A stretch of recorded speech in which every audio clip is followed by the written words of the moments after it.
that's artificially being restricted where we know there's significant demand. In fact, there'll be latent demand as people are continuing to delay their choices of having their inductions. So, what we're looking for, obviously we want the national circuit breaker. We know that's what the chief scientist wants. That's what the chief medical officer wants too. That would be the way of getting hold of the virus, allowing us to fix testing too, and then giving us a lot better platform to be then doing restrictions on a localised basis. And I think it's time Boris Johnson twigged on, frankly. Your own city is on the cusp of this. If there is no increased financial support in terms of the job support or mini furlough, whatever you want to call it, is it going to be the same standoff, do you think, with your city and the government? I would expect what comes out of Manchester is likely to be the model. I think that this is, and they're very much obviously in the vanguard of this, and the government will have learned a lot from these negotiations. Obviously, council leaders all talk, and they will learn a lot from these negotiations, because I don't think anybody wants a public standoff. You'd rather never have to be on the steps of the town hall talking about these things. So, for Nottingham, we're told by the government that they think that Tier 2 is going to be enough to reduce our infection rate. Well, it's the number one in the country at the moment, but it is starting to come down a little bit. So hopefully that's good news there, but it has to come down significantly. But otherwise, we've been wanting swift action, and hopefully we can negotiate something very quickly. Just finally and briefly, if you would, why are you so convinced a national lockdown, because we don't know how long it would last, would be the best way forward when you consider the impact that is going to have on the economy and the economic health of the nation, with all the bankruptcies and unemployment and issues with mental health that's going to trigger? We're not arguing for an unlimited lockdown. We're saying a 2 to 3 week one would give us time to fix testing and tracing. It would set the virus back a month according to the government's own science, and that would leave us in a much stronger position in 2 to 3 weeks' time to fight the virus properly, rather than at the moment where we've lost control. All right, that's Alex Norris. He's the Shadow Public Health Minister and Labour MP for Nottingham North. Thanks for joining me. Well, over to you, particularly if you're in the north of England. Is it right for the government to say, if you don't do it, if you don't agree to the lockdown, we will impose it? Does Whitehall, does Downing Street know best?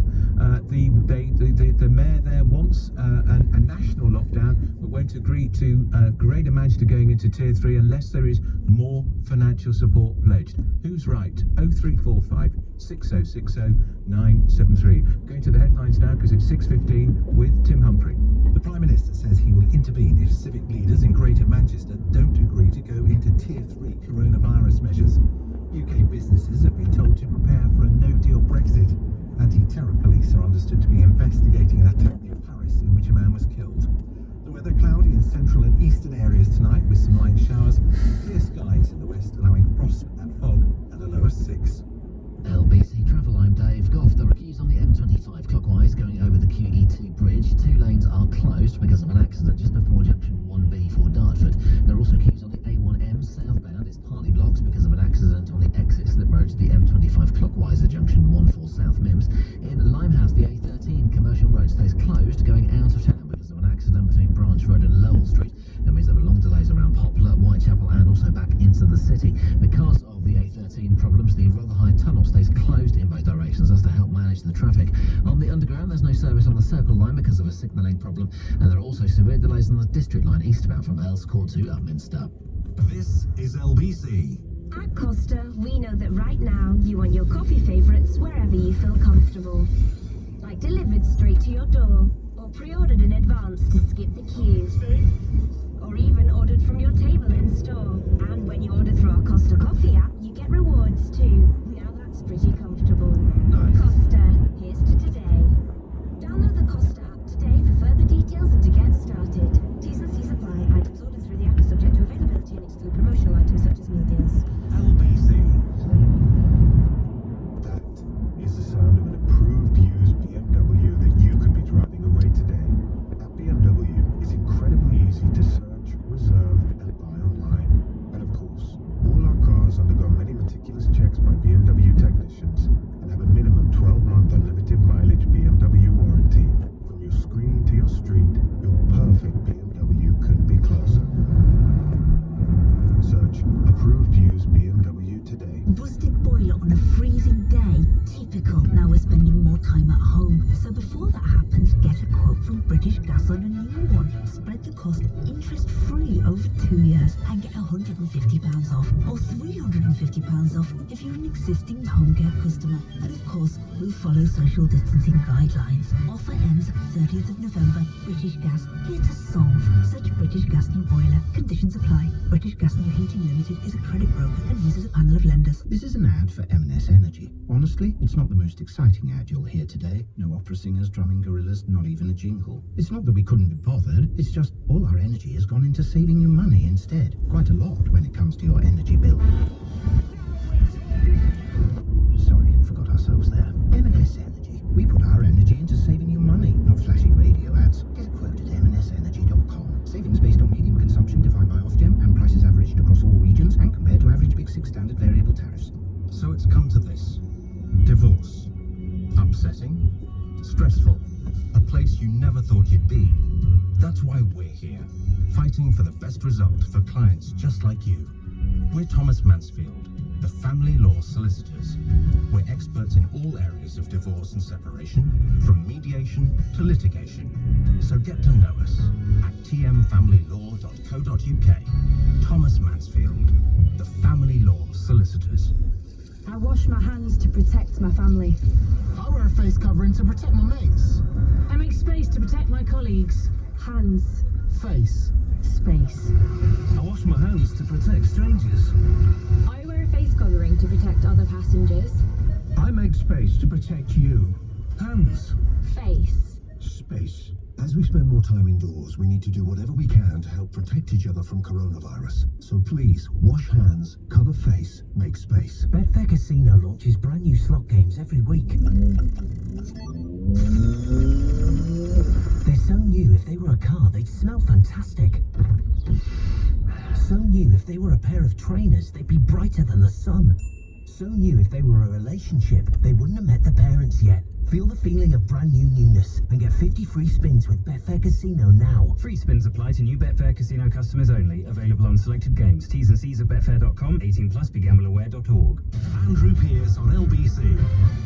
So Boris Johnson has backed away from ordering the Greater Manchester area into Tier 3, the most severe form of restrictions about COVID. He says, though, that if the Mayor of Greater Manchester, Andy Burnham, does not back down, there are intense talks underway, he will impose rule from Whitehall. Is that right? Don't they know best on the ground? Aren't they best placed to know what's to do? All the local council leaders are opposed, Tory MPs are opposed, Labour MPs are opposed. So why does Whitehall always know best?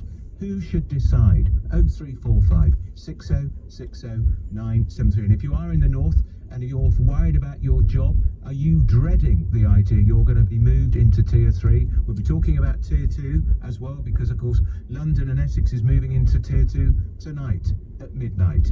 James is calling from Barnes. James, what do you think? Good evening, Andrew.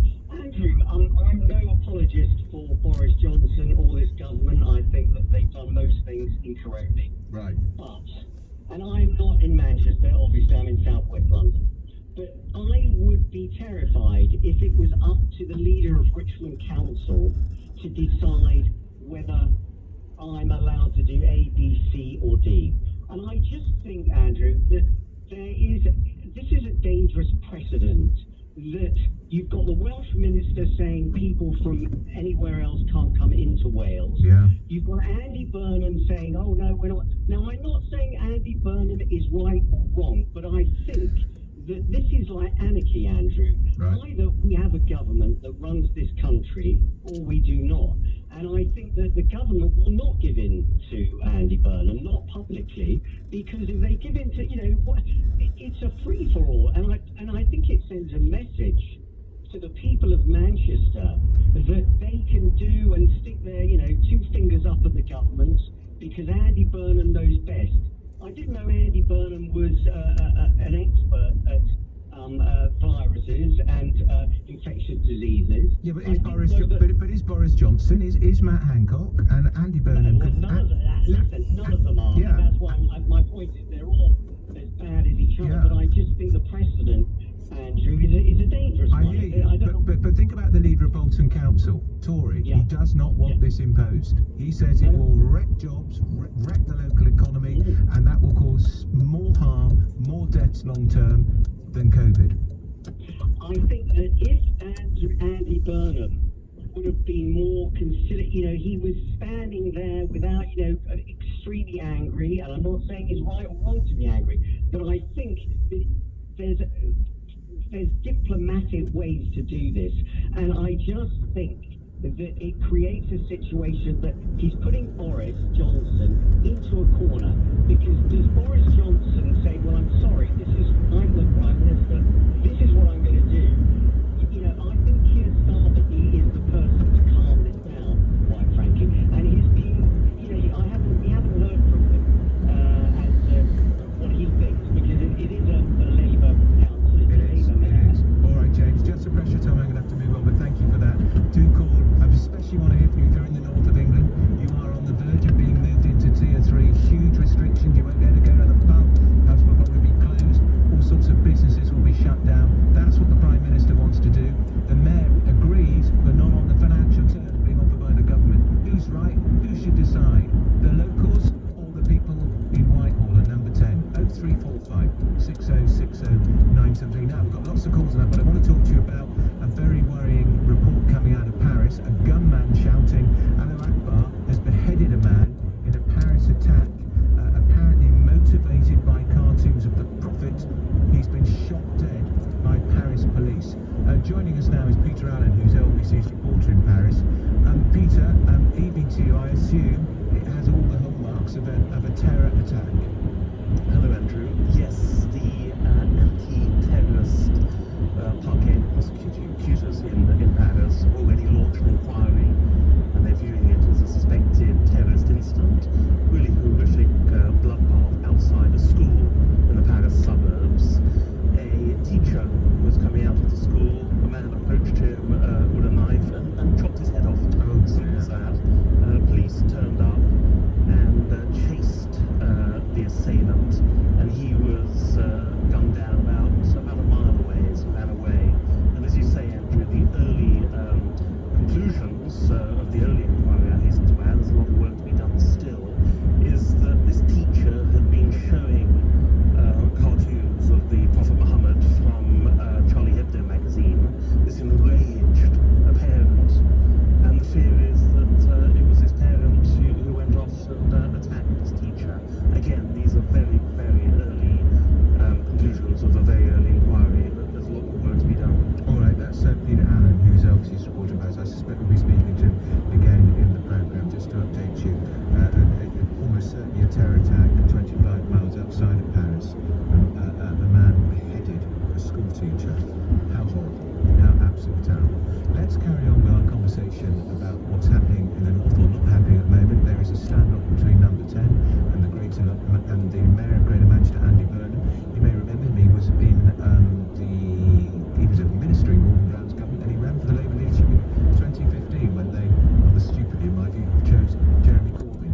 Who should decide? Is it up to the Prime Minister? He's the government. He runs the government, the elected government. Should he impose his will? Bruce is calling from Sheffield. Bruce, is this going to impact on you in Sheffield? I hope not, but every minute, or every day, we seem to read on the Sheffield Star that might be impacting us soon, and we might be in Tier 3 or whatever, and we would just start panicking about how we will be affected, because just we need to ask it back to as much normality as we can. In the BCIC poll, Bruce, which says that most of the country support tougher restrictions, but I suspect a lot of those who are being asked, those tough restrictions aren't about to be imposed where they live. I'm just confused. 1 minute we're not in restricted areas, and then we're getting close to lockdown again, and it's just got to there to make hopefully stay open, but I don't know once again that if sleep factories remain closed or whatever, because I don't know if they're key workers or not. And if you had to choose between the elected Mayor of Greater Manchester and the Prime Minister to decide, is it right that the elected Mayor can hold his hand up to the Prime Minister and say no? Is that right? I'd like to see the elected Mayor have a bit of authority. I mean, what's the point of having